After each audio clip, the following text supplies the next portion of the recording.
পদার্থের গাঠনিক ধর্ম,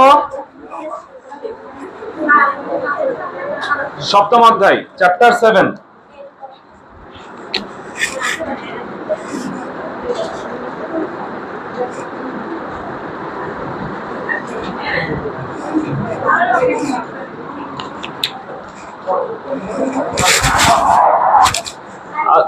আচ্ছা, শুরু করার আগে কিছু কথা বলে যাই।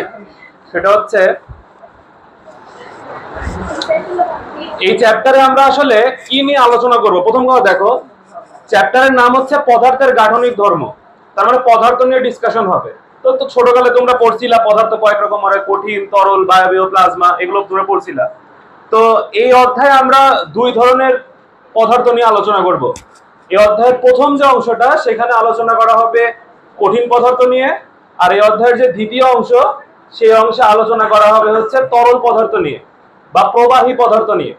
তো তরল আর কঠিন দুইটা অংশ, তার মধ্যে কোশ্চেন আসার পসিবিলিটি সবসময় বেশি হচ্ছে কঠিন অংশ বা প্রথম অংশ থেকে। তো আমরা আজকে প্রথম অংশ শুরু করতে যাচ্ছি, তরলটা পরে আর কি দ্বিতীয় অংশে যে আমরা পাবো। তো এখান থেকে কোশ্চেন আসার পসিবিলিটি সবচেয়ে বেশি। তো আমরা এটা মোটামুটি এক্সামের আগেই বলতে পারি আমি 70 থেকে 80% কমপ্লিট করে দিতে পারবো। 20% কম বেশি হইলেও হইতে পারে, বাট 70 থেকে 80% কমপ্লিট হয়ে যাবে। তোমাদের এক্সামে অ্যান্সার করার মতো তো হবেই, ঠিক আছে? এটা নিয়ে কোনো কনফিউশন নাই। তো চলো শুরু করা যাক। প্রথম কথা, তো পদার্থের গাঠনিক ধর্ম নিয়ে পড়বো। গঠনিক মানে পদার্থের যে বিভিন্ন গঠন, এই গঠন সম্পর্কিত ওর যে বিভিন্ন রকমের ধর্ম, বৈশিষ্ট্য আছে, আচার আচরণ আছে, এগুলো নিয়ে পড়াশোনা। এখন বলতে পারো যে আমরা তো পদার্থের গঠন সম্পর্কে সবকিছু জানি, যে কঠিন পদার্থের কি হয়, আকার থাকে, আকৃতি থাকে, ঠিক আছে, অনুপরমাণুগুলো একে অপরের সাথে গায়ের সাথে লেগে লেগে থাকে, কাছাকাছি থাকে, এগুলো তো আমরা জানি। তাহলে আমরা নতুন করে পড়ার কি আছে? এগুলো তো আমরা জানি। তবে তরল পদার্থ যে পাত্রে রাখা হয়, পাত্রে আকার ধারণ করে, ঠিক আছে, এগুলো তো আমরা জানি, জানি না? এগুলো যে তরল পদার্থ কি যে পাত্রে রাখবা ওরকমই শেপ নিয়েও থাকবে, বায়বীয় পদার্থ এরকম বিভিন্ন রকম তোমরা জানো। আসলে সব জানো, ঠিক আছে, কিন্তু এখানে আমরা আসলে একটা স্পেশাল বৈশিষ্ট্য নিয়ে আলোচনা করব। স্পেশাল ক্যারেক্টারিস্টিক্স, কার কঠিন পদার্থের একটা স্পেশাল ক্যারেক্টারিস্টিক্স নিয়ে আমরা আলোচনা করব। সেই স্পেশাল বা বিশেষ বৈশিষ্ট্যের নাম হচ্ছে স্থিতিস্থাপকতা। এটা বিশেষ বৈশিষ্ট্য। তো চলো ওগুলো কি আমরা দেখা যাক। তো প্রথম কথা আমরা শুরু করব স্প্রিং নিয়ে। আমরা পর্যাবৃত্ত গতি অধ্যায়ে প্রচুর স্প্রিং পড়ছি, কাজশক্তি ক্ষমতা অধ্যায়ে আমরা স্প্রিং পড়ছি। তো এখানে স্প্রিং দিয়ে শুরু করা যাক। দেখো, স্প্রিং এর যে প্রথম কথাটা ছিল, যে একটা স্প্রিং কে যদি আমি টেনে ছেড়ে দিই, তাহলে কি অবস্থা হবে? টেনে ছেড়ে দিলে ও আবার আগের অবস্থানে কি হবে বলো?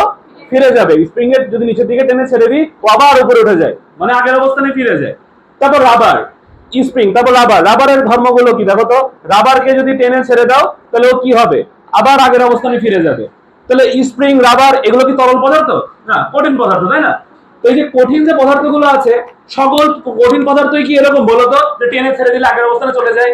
টেবিলে টেনে ছেড়ে দিলে কি আবার টেবিল আগের জায়গায় চলে যায়? যায় না তো। তাহলে আলটিমেটলি দেখো, এই যে স্প্রিং, রাবার, এদের মধ্যে একটা এক্সট্রা ক্যারেক্টারিস্টিক্স তুমি দেখতে পাচ্ছ, একটা এক্সট্রা বৈশিষ্ট্য তুমি দেখতে পাচ্ছ, যে স্প্রিং বা রাবারকে যদি টেনে ছেড়ে দেওয়া হয়, তার আবার আগের অবস্থানে কি ফিরে যায়। এটা সবার মধ্যে এই বৈশিষ্ট্য নাই। তাহলে এই জন্য বলা হচ্ছে এটা একটা স্পেশাল বৈশিষ্ট্য। তো এখন এই স্পেশাল যে বৈশিষ্ট্য আছে, তাহলে স্পেশাল জিনিসপাতির নাম দেওয়া উচিত। আমরা ফিজিক্সে সবসময় স্পেশাল বিষয়গুলোর নাম দিয়ে থাকি, বা দুনিয়াতে সবসময় তাই। দেখো, অনেকগুলো কালার যখন আকাশে এক জায়গায় হয়ে যায়, আমরা রং ধনু নাম দিয়ে থাকি, এটা স্পেশাল ঘটনা। তো স্পেশাল ঘটনাগুলোর নাম দেওয়া আছে। তাহলে এই যে প্রতিটা কঠিন পদার্থের এই বৈশিষ্ট্য নাই যে টেনে ছেড়ে দিলে আগের অবস্থানে চলে যাবে, তো যাদের আছে তাদের একটা স্পেশাল নাম আমরা দিতে চাই। তো ওই স্পেশাল নামটাই হচ্ছে স্থিতিস্থাপকতা। যে স্পেশাল যে বৈশিষ্ট্য, বিশেষ বৈশিষ্ট্য, এই বিশেষ বা স্পেশাল বৈশিষ্ট্যটা কি, বা বিশেষ এই ধর্মটা কি? এই যে বিশেষ ধর্মটা হচ্ছে যে ওকে টেনে ছেড়ে দিলে আগের অবস্থানে ফিরে যাবে। এটাও একটা স্পেশাল বৈশিষ্ট্য। কেন যাবে না, পরে আসতেছি। এটা হচ্ছে স্পেশাল বৈশিষ্ট্য। এই স্পেশাল বা বিশেষ ধর্মের নামই হচ্ছে, এই বিশেষ ধর্মের নাম দেওয়া হয়েছে কি স্থিতিস্থাপকতা। তাহলে বিশেষ ধর্মের নাম এটা একটা, যে স্থিতিস্থাপকতার নাম। আর যাদের মধ্যে এই ধর্ম দেখা যায় তাদেরকে নাম দেওয়া হয় স্থিতিস্থাপক পদার্থ, যাদের মধ্যে এই ধর্ম বৈশিষ্ট্য আমরা দেখতে পাই। ওকে ভাই, এখন দেখো যে স্থিতিস্থাপকতার ডেফিনেশনটা কি দাঁড়ালো। আমরা ডেফিনেশনটা একটু লিখি, লিখলাম ডেফিনেশনটা। হ্যাঁ, আচ্ছা, ডেফিনেশন লাগে আরো কিছু কথা বলি। তো এই ধর্মটাকে নাম দেওয়া হচ্ছে স্থিতিস্থাপকতা, যাকে ইংলিশে বলে হচ্ছে ইলাস্টিসিটি। তোমরা একটা দেখো, বা ইংলিশের সাথে ভালো পরিচয়, বলে না আরে এটা তো ইলাস্টিক, মানে ওই যে বলে এই অমুক জিনিস ইলাস্টিক, তমুক জিনিস কাপড় কাচার সময় যায় বলে আরে ভাই নেড়ে দেখেন ইলাস্টিক, এরকম আছে দেখেন। তাহলে যে ইলাস্টিক থেকে ইলাস্টিসিটি কথাটা আসতেছে। তুমি ইলাস্টিক মানে কি, নরমালি কি বুঝো তোমরা? ইলাস্টিক মানে কি বুঝো? যে টেনে ছেড়ে দিলে আগের অবস্থানে চলে যাইতেছে, এটা কি তোমরা ইলাস্টিক বুঝো? তাহলে ইলাস্টিক পদার্থ যেগুলো আছে ওদের বৈশিষ্ট্যের নাম হচ্ছে কি ইলাস্টিসিটি। আর যারা এই পদার্থ ওদের নাম ইলাস্টিক ম্যাটার বা ইলাস্টিক পদার্থ, ইলাস্টিক ম্যাটার। তো যে ইলাস্টিসিটি। আচ্ছা, এবার চিন্তা করো, তুমি মনে করো রাবারকে, একটা রাবারকে তোমরা খেয়াল করে দেখবা যে আমরা যেরকম হচ্ছে বিভিন্ন জায়গায় আমাদের বেল্ট বলো বা বিভিন্ন জায়গায় এরকম কাপড় চোপড় আছে যেগুলোতে ইলাস্টিক রাবার ব্যবহার করা হয়, করা হয় না? আমরা যে ব্যবহার করি, ঠিক আছে, আমাদের পাঞ্জাবি পায়জামা, তারপরে মেয়েদের সবকিছু বিভিন্ন জায়গায় দেখবো যে রাবার ব্যবহার করা হয়। তো এই রাবার দেখবা অনেকদিন ব্যবহার করতে করতে করতে করতে কোন এক সময় পরে খেয়াল করবা যে রাবারটা একটু ঢিল হয়ে যায়। খেয়াল করছো তোমরা? তার মানে কি জানো? যে এই যে মনে করো তুমি এই যে বললা যে টেনে ছেড়ে দিলে আগের অবস্থানে চলে যাবে, এবার তুমি এমন এক টান দিলা যে রাবার আর আগের অবস্থানে গেলই না, তার রাবার কি নষ্ট হয়ে গেল? তার মানে এমন ভাবে টানা যাবে না যে নষ্ট হয়ে যায়। নষ্ট হয়ে গেলে ওটা কিন্তু আমরা আবার এইসব আমাদের কনসার্ন আনছি না, তখন কি হয় পরে বলবো গুলো। তো এটা নির্দিষ্ট লিমিটের মধ্যে টানতে হবে, এমন করে টানা যাবে না যে ছিঁড়ে গেল। তার মানে অবশ্যই এই টানাটানি করতে হবে একটা নির্দিষ্ট সীমার মধ্যে। ওই সীমাটার নাম হচ্ছে স্থিতিস্থাপক সীমা। স্থিতিস্থাপক সীমা, যে ওর মধ্যে টানাটানি করতে হবে, এর বাইরে করলে বিপদ। যেহেতু ধর্মের নাম স্থিতিস্থাপকতা, তো সবকিছুর মধ্যে যে স্থিতিস্থাপক শব্দটা আসবে। ঠিক আছে, তো যাই হোক, আমরা ডেফিনেশন যদি লিখি, পরীক্ষার জন্য খুব গুরুত্বপূর্ণ। তো ডেফিনেশনটা দাঁড়াবে এরকম।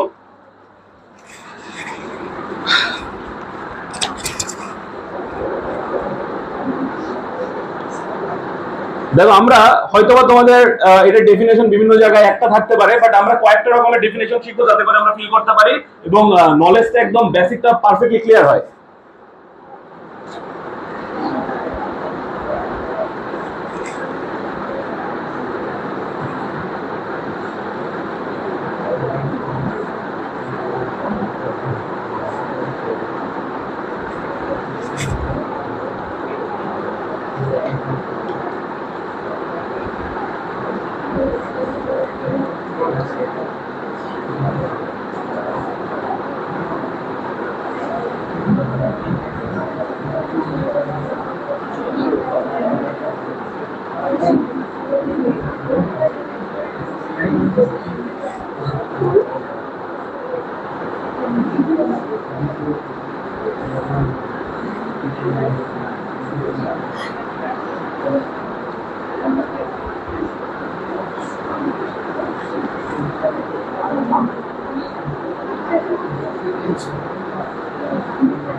হ্যালো।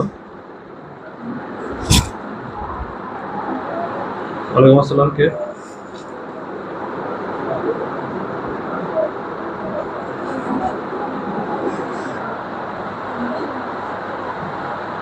না আসেন। না না না আসেন।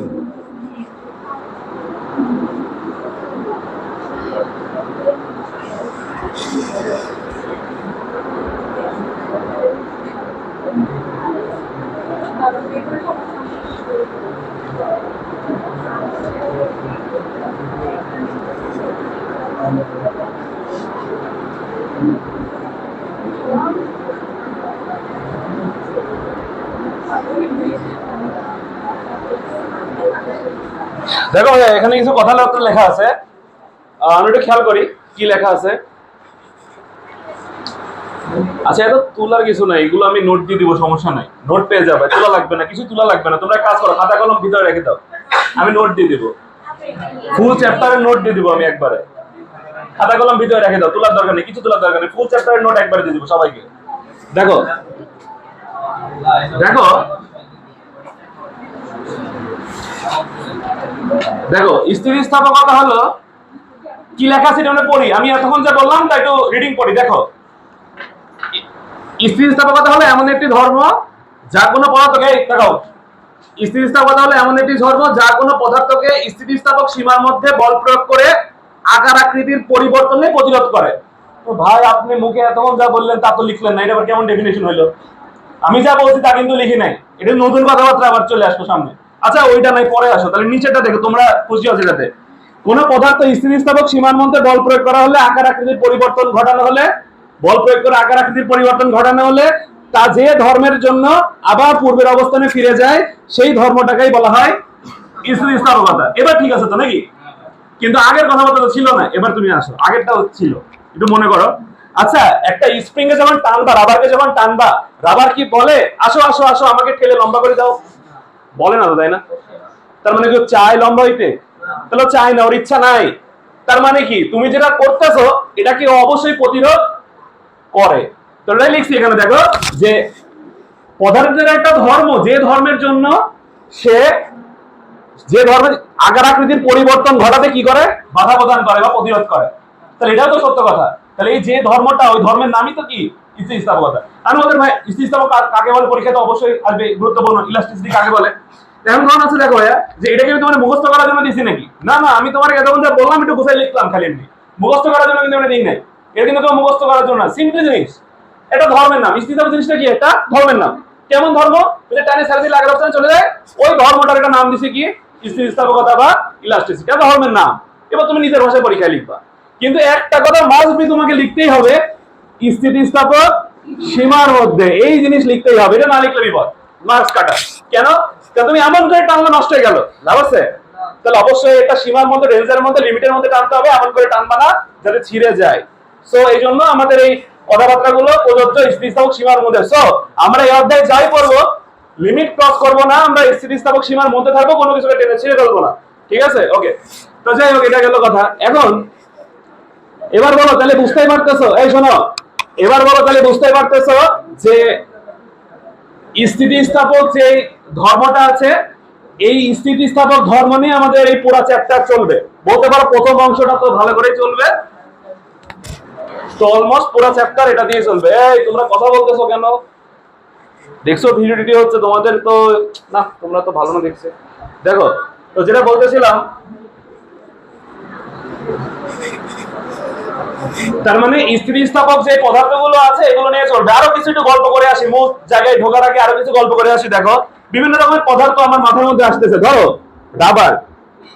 এই আমি কি বললাম, একটা কথা কেবলই তোমাকে, তোমাদের ধরো কয়টা পদার্থ আমি লিখলাম। সাপোজ মনে করো রাবার, তারপর মনে করো হচ্ছে চুইংগাম, ঠিক আছে, চুইংগাম।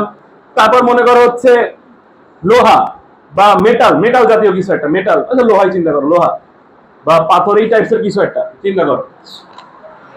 এখন ধরা হচ্ছে, দেখো যে, বা আচ্ছা লোহা না, আমি ধরো কাঁচ লিখি, কাঁচ, কাঁচ লিখলে ভালো হয়, লোহার আবার স্থিতিস্থাপকতা কিছু ধর্ম আছে।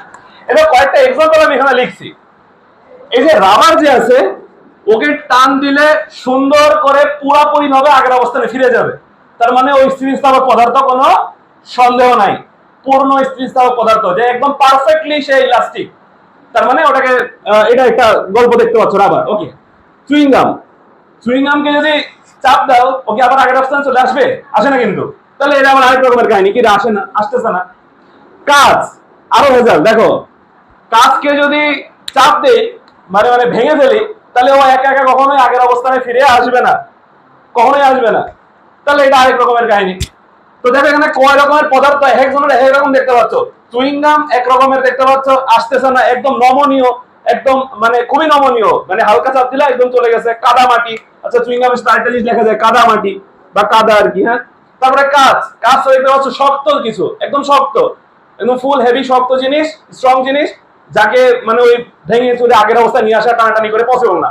তাহলে এরকম শক্ত জিনিস। তাহলে দেখো কয়েক রকমের জিনিস দেখতে পাচ্ছ। তো আমি তোমাদের একটা কথা সবসময় বলে আসি ফিজিক্সে, যে এই দুনিয়াতে প্রতিটা ঘটনার আলাদা আলাদা কি দেওয়া আছে বলো, নাম দেওয়া আছে। তাহলে এই পদার্থগুলো এক একজনের বৈশিষ্ট্য এক রকম, তাহলে নাম দেওয়া আছে এক রকম। এই জন্য রাবারটা যে আছে একে বলা হচ্ছে পূর্ণ স্থিতিস্থাপক পদার্থ, পূর্ণ বা পারফেক্ট স্থিতিস্থাপক পদার্থ। কেন পারফেক্ট? কারণ ওকে টেনে ছেড়ে দিলে সুন্দর করে আগের অবস্থানে কি হয় বলো, ফিরে আসবে, একদম পূর্ণ পারফেক্ট, পারফেক্ট ইলাস্টিক বডি এটা একটা, ঠিক আছে। এবার কাদা আর চুইংগামের কথা যদি বলি, ওরা কি আসতেছে, তাহলে ও স্থিতিস্থাপক না, তখন ওরা আমরা বলতে পারি নমনীয় বস্তু, একদম নমনীয়, ঠিক আছে, পূর্ণ নমনীয় বস্তু, পূর্ণ নমনীয় পদার্থ, পূর্ণ নমনীয় পদার্থ, স্থিতিস্থাপক ধর্মের মধ্যে নাই বললেই চল। এবার আসো কাজ, কাজ হচ্ছে পূর্ণ দৃঢ় বস্তু, একদম দৃঢ়, ওর সাথে কোনো কথা হতে নাই, মানে ওকে তুমি হয় ভাঙবা ভেঙে যাবে, না একদম সুন্দর করে থাকবে, পূর্ণ দৃঢ় বস্তু। তো দেখো আরো তিন রকমের নাম আমরা দেখতে পাচ্ছি। তো এটা হচ্ছে দেখো পারফেক্টলি ইলাস্টিক বডি, ঠিক আছে। তারপর এটা হচ্ছে পারফেক্টলি রিজিড বডি। তোমরা যখন অনার্সে পড়বা দেখবে এগুলো সব ইংলিশে পড়তে হবে। তো রিজিড বডি মানে হচ্ছে, রিজিড বডি মানে দৃঢ় বস্তু, প্রচন্ড দৃঢ় কোনো বস্তু, ঠিক আছে, যাকে ভাঙলে আর আগের অবস্থায় ফিরাই নেওয়া পসিবল না। তো এই যে বিভিন্ন পদের বিভিন্ন রকম নাম দিয়ে এগুলো তো গল্প করতেছি, মূল চ্যাপ্টারে এখনো ঢুকি নাই আমি আর কি, ঠিক আছে। তো যাই হোক এগুলো নিয়ে আমাদের তাহলে মূল পড়াশোনা আমাদের এগুলো। ও আচ্ছা, একটা কথা বলতে ভুলে গেলাম, এই যে পূর্ণ স্থিতিস্থাপক বলছি, পূর্ণ নমনীয় বলছি, পূর্ণ দিয়ে বলতেছি, বাস্তবে পারফেক্টলি পূর্ণ বলতে কোনো কিছু বস্তু পৃথিবীতে পাওয়া পসিবল না, পারফেক্ট না। মনে করো তুমি চুইংগামকে দাবাইছো, তুমি বুঝতে পারোনি চুইংগাম 0.00001 ন্যানোমিটার উপর উঠে এসেছে, বুঝতে পারছো আমার কথা? তার মানে আলটিমেটলি পারফেক্টলি পূর্ণ নমনীয় পদার্থ বলতে কিছু নাই, পারফেক্টলি পূর্ণ স্থিতিস্থাপক পদার্থ বলতে কিছু নাই। ওই রাবারতে পূর্বের অবস্থায় ফিরে আসবে, ওর মধ্যে কিছু ঝামেলা দেখা যাবে। পারফেক্টলি দৃঢ় বস্তু বলতে কিছু নাই। তার মানে পারফেক্ট বলতে কিছু নাই, প্রতিটা মানুষের মধ্যে কিছু ভালো কিছু খারাপ থাকবেই।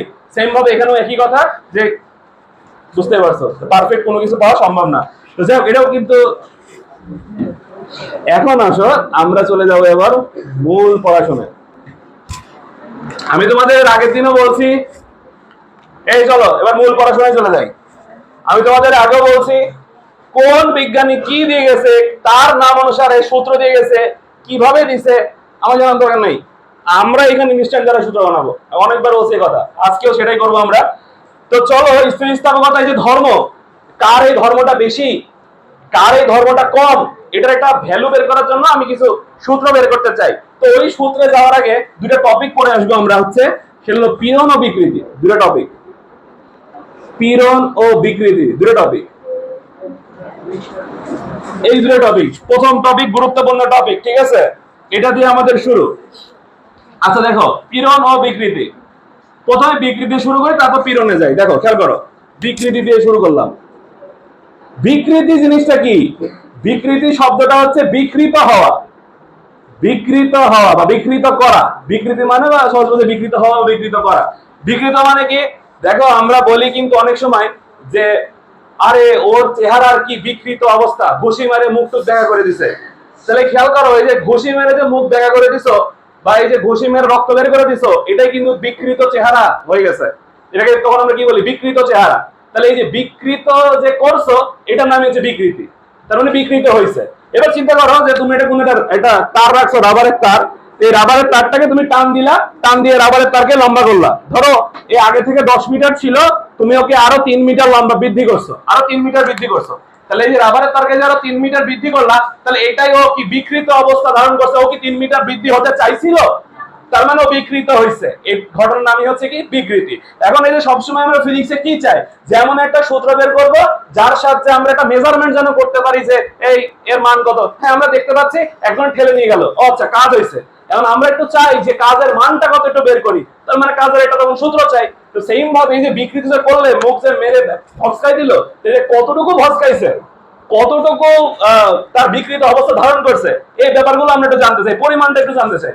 পরিমাণ কেমনে জানা যায় একটু খেয়াল করো ভাইয়া। এই সময় দেখো দেখো, তোমাকে যদি জিজ্ঞেস করি যে এখানে বিকৃত হয়েছে কতটুকু পরিমাণ, 3 মিটার না অবভিয়াসলি, তাহলে বিকৃতর মান এখানে কয় মিটার, 3 মিটার। কিন্তু আমরা এই যে অথেন্টিক ক্লিয়ার আইডিয়া পাওয়ার জন্য সবসময় কিসে কনভার্ট করে নি বলো, একই কনভার্ট করে নি সবসময়, হাজারবার বলছি। তাহলে ফিজিক্সের সকল সূত্র কনভার্ট করে তৈরি করা হয়। তাহলে টোটাল তারের দৈর্ঘ্য ছিল মনে করো বড় হাতের এল, তাহলে বড় হাতের এল দৈর্ঘ্যের সাপেক্ষে, বড় হাতের এল দৈর্ঘ্যের সাপেক্ষে, এই বড় হাতের এল দৈর্ঘ্যের সাপেক্ষে ও বিকৃত হয়েছে, মানে 10 মিটারের সাপেক্ষে বিকৃত হয়েছে কয় মিটার, 3 মিটার। তার মানে এল দৈর্ঘ্যের সাপেক্ষে ও বিকৃত হয়েছে মনে করো ছোট হাতের এল মিটার। তাহলে অতএব 1 মিটারের সাপেক্ষে কতটুকু পরিমাণ ও বিকৃত হবে, ছোট এল বাই কি বড় এল। তাহলে এই যে এককে কনভার্ট করে নিয়ে যে বিকৃতির হিসাবটা করতেছি, এটাই তার মানে হচ্ছে আমাদের বিকৃতি বা বিকৃতির সূত্র। তাহলে বিকৃতি সমান সূত্র কি দাঁড়ালো, বিকৃতি সমান ছোট এল বাই বড় এল, যেখানে ছোট এল এর পরিচয়টা কি, কতটুকু পরিমাণ বিকৃত হয়েছে সেই পরিমাণ। সাপোজ এখানে হচ্ছে 3 মিটার। আচ্ছা বলো তো ভাইয়া, এই 3 মিটার পাইছি, এই যে 3 মিটার পরিমাণ বৃদ্ধি পাইছে, এটা তুমি কেমনে পাইছো? আগে ছিল কত বলো, 10। আচ্ছা এখন টোটাল দৈর্ঘ্য কত, 13। তার মানে 13 minus 3, sorry 13 minus 10 is equal to কত, 3। তাহলে 13 ছিল আগে, মানে 13 হয়েছে পরে, এটাকে বললাম L2। 10 ছিল আগে, ওটাকে বললাম L1। তাহলে L2 মাইনাস L1 করে তো 3 বা ছোট হাতের L পাচ্ছি, তাই না? তাহলে বিকৃত ছোট হাতের L সমান লিখতে পারি L2 মাইনাস কত, L1। তাহলে ছোট হাতের L মানে কিন্তু হচ্ছে L2 মাইনাস L1। ওকে, তাহলে এই যে বিকৃতির পরিমাপক একক দৈর্ঘ্যে কেন কনভার্ট করলাম, এইটা আমার মনে হয় না আর বলতে হবে, 1,00,000 বার বলা হয়ে গেছে তোমাদের সাথে শুরু থেকে। তো ফিজিক্সের সকল সূত্র এককে কনভার্ট করা হয়, কেন করা হয় বহুতবার বলছি, আর বলবো না। তাহলে যে এককে কনভার্ট করে নিলাম সূত্র বানানোর জন্য, যে কতটুকু পরিমাণ তুমি টেনে টুনে কতটুকু ওকে বিকৃত আকার ধারণ করাইছো সেটা আমরা বের করছি। ওকে, এবার খেয়াল করো বিকৃতি। দেখো তো উপরে দৈর্ঘ্যের পরিবর্তন, ছোট এলটা দৈর্ঘ্যের পরিবর্তন ছিল না, উপরে দৈর্ঘ্যের পরিবর্তন, উপরে দৈর্ঘ্যের পরিবর্তন আছে আর নিচে আছে ছোট এল বড় এল। তাহলে উপরে দৈর্ঘ্যের পরিবর্তন আর নিচে হচ্ছে বড় হাতের এল আছে, তাই না? তো এই বড় হাতের এল মানে তো যে L1 আদি দৈর্ঘ্য এটা, আর পরবর্তী দৈর্ঘ্য L2 আদি দৈর্ঘ্য L1। আচ্ছা বলো তো দুইটাই তো দৈর্ঘ্যই, দৈর্ঘ্যের একক কি বলো, মিটার, নিচেও দৈর্ঘ্য একক কি মিটার, কাটাকাটি কি থাকে 1, কোনো একক থাকলো? তার মানে বিকৃতির কোনো একক নাই, তার মানে বিকৃতির কিন্তু কোনো একক নাই। তাহলে নির্দিষ্ট আমরা এই যে মেজারমেন্টটা করছি যে একক, তাহলে কোনো একক নাই, তখন বলবো ধরি বিকৃতির মান আছে 10, তখন বলবো 10 একক পরিবর্তন হয়েছে। তার মানে মুখ বেঁকা হয়েছে কয় একক, বলবো 10 একক। তো যদিও মুখ বেঁকাটা দৈর্ঘ্য বিকৃতি না, অন্যরকম বিকৃতি, ঠিক আছে, পার্শ্ব বিকৃতি বলতে পারি, মুখ এক পাশ যাবে গেছে, ওটা পার্শ্ব বিকৃতি, ঠিক আছে। তো এরকম না, তো এটা হচ্ছে দৈর্ঘ্য বিকৃতি ছিল। তো যাই হোক, এটা হচ্ছে দৈর্ঘ্য বিকৃতি। আমরা যেটা বললাম এটা হচ্ছে এই দৈর্ঘ্য বরাবর বিকৃত হয়েছে, তাই এর নাম হচ্ছে দৈর্ঘ্য বিকৃতি। আমরা আসলে দৈর্ঘ্য বিরোধ আর দৈর্ঘ্য বিকৃতি ফার্স্টে পড়বো, এখন পরে আস্তে আস্তে আরো পড়বো। দেখবা যে আয়তন পরিবর্তন হবে, আয়তন বিকৃতি, কৃন্তন বিকৃতি, এগুলো আমরা দেখবো আস্তে আস্তে। যাই হোক, মচকায় গেলে মোচড় বিকৃতি, হ্যাঁ এগুলো আস্তে আস্তে দেখবো। এখন ঘটনা হচ্ছে, আচ্ছা এটা গেল বিকৃতির ব্যাপার সেবার। তো এখন খেয়াল করো পীড়ন। পীড়ন মানে সবাই বলে, এই কথাটা শোনো, পীড়ন মানে সবাই বলে চাপ, কিন্তু পীড়ন মানে চাপ হইলেও চাপ না। এখানে কেমন ধরনের কথা হইলো, চাপ হইলেও চাপ না, আসলে চাপ হইলেও চাপ না, এটা আমি একটু পরে বোঝাচ্ছি, তাকে সহজে একটু বুঝে আসি পীড়নটা। আচ্ছা পীড়ন বোঝানোর আগে তোমাদের আগে আমি একটু চাপ নিয়ে কথাবার্তা বলে আসি। চাপ, প্রেশার, প্রেশার বলতে কি বুঝো না বুঝো আমি একটু প্রেশার নিয়ে কথাবার্তা বলে আসি। প্রেশার কোনটাকে বলতেছে বা প্রেশার কোনটাকে আমরা নাম দিচ্ছি। তো তোমরা জানো চাপের ইংলিশ প্রেশার, প্রেশারের প্রথম লেটার হচ্ছে পি, সো চাপ প্রকাশ করা হয় পি দ্বারা। তোমরা চাপের সূত্রও জানো, পি ইজ ইকুয়াল টু কত, F divide by A. But না, এভাবে আমরা এখন পড়বো না, আমরা একটু বেসিক সহকারে পড়বো, যখন আমরা চাপের চ্যাপ্টারেই চলে আসছি।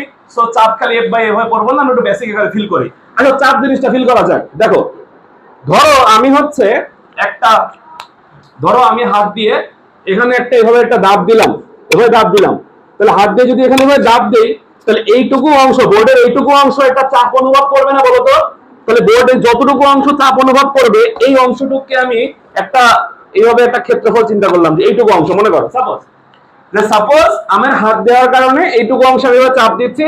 তো ধরো আমি হাতটাকে একটা ইউনিফর্ম একটা কিছু ধরে নিলাম, এটা বর্গাকার বা আয়তাকার ধরে নিলাম, যে এই আয়তাকার অংশে আমার হাত দিয়ে একটা ওর উপরে আমি একটা বল প্রয়োগ করতেছি। খেয়াল করো কি প্রয়োগ করতেছি, বল প্রয়োগ করছি। এই যে ধরো এই বলটার মান হচ্ছে 10 নিউটন। আর ধরো যে এই যে টোটাল যে হচ্ছে অংশটুকু আছে এর ক্ষেত্রফল মনে করো 10 মিটার স্কয়ার। তাহলে আমি এই 10 মিটার স্কয়ার এই ক্ষেত্রের উপরে আয়তাকার ক্ষেত্রের উপরে আমি কত নিউটন বল প্রয়োগ করছি, 10 নিউটন। Okay fine. তাহলে বলো তো যে 10 মিটার স্কয়ার জায়গার মধ্যে যে আমি 10 নিউটন বল প্রয়োগ করছি এর প্রত্যেক 1 মিটার জায়গার মধ্যে কতটুকু করে বল সে অনুভব করবে বলো তো? প্রতি 1 মিটার জায়গায় কত করে বল অনুভব করবে? 1 নিউটন করে অনুভব করবে না? তাহলে এই যে প্রতি মিটার জায়গার মধ্যে যেই বলটা সে অনুভব করতেছে তাকে আমরা চাপ নাম ধরে ডাকছি ফিজিক্সের ভাষায়। তাহলে চাপ আমরা কাকে নাম দিচ্ছি?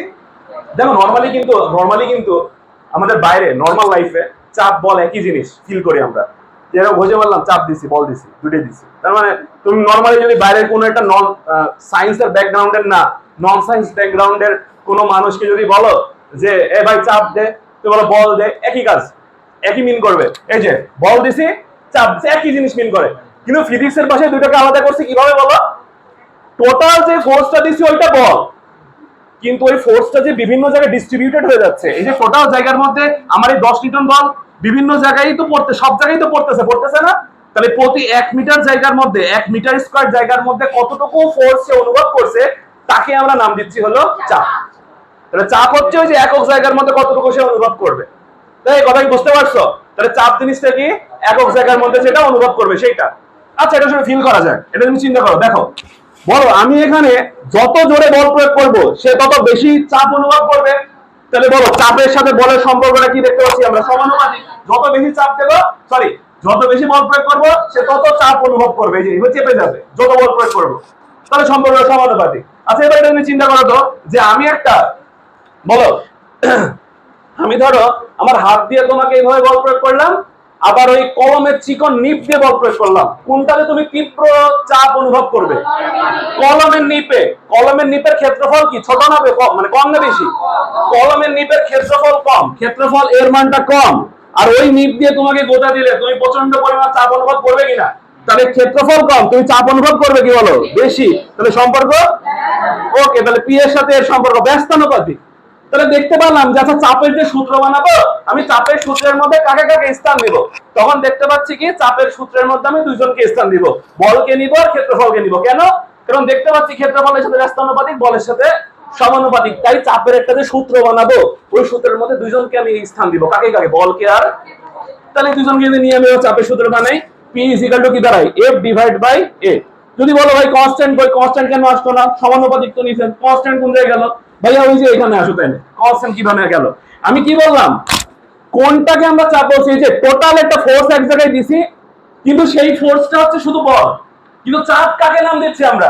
যে 1 মিটার স্কয়ারে যে বলটা সে অনুভব করবে। তাহলে খেয়াল করো টোটাল এ ক্ষেত্রফলের মধ্যে সে বল অনুভব করছে F, মানে টোটাল এর মধ্যে সে বল 10 অর্থাৎ F 10 মিটার স্কয়ার F। তাহলে একক জায়গার মধ্যে কতটুকু বল অনুভব করবে?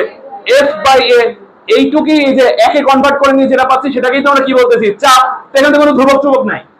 তার মানে চাপ কোনটাকে নাম দিচ্ছি? 1 মিটার স্কয়ার জায়গার মধ্যে। তাহলে ধ্রুবকের কোনো হিসাব নিকাশ কিন্তু এখানে আসতেছে না, তো এখানেও আসেনি। তাহলে বললেন যে ভাই এটা দেখালেন যে ভাই এটা আমি তোমাকে ফিল করাইলাম যেটা হওয়া উচিত, তোমাকে ফিল করালাম চাপের সূত্রটা এমন হওয়া উচিত। হ্যাঁ তাই হয়েছে, ঠিক আছে, যে একক ক্ষেত্রফলের মধ্যে যে বলটা অনুভব করবে সেটাই হচ্ছে কি? চাপ।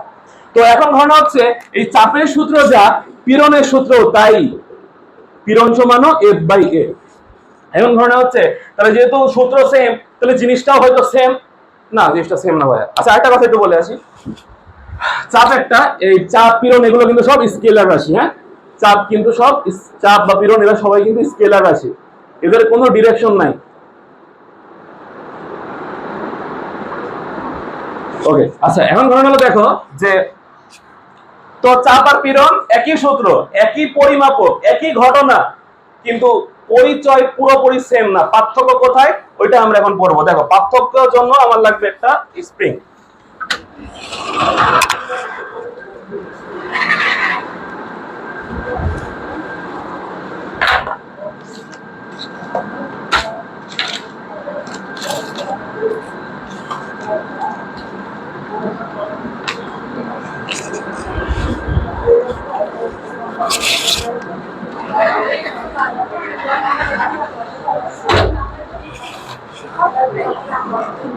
এই দেখো আমার অস্ত্র নিয়ে চলে এসেছি। এই অস্ত্র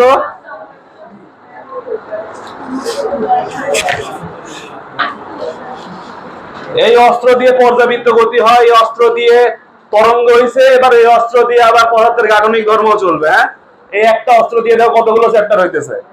প্রথম কথা দেখো, এই যে এটাকে আমি যখন আমি টানলাম, বিকৃত হলো।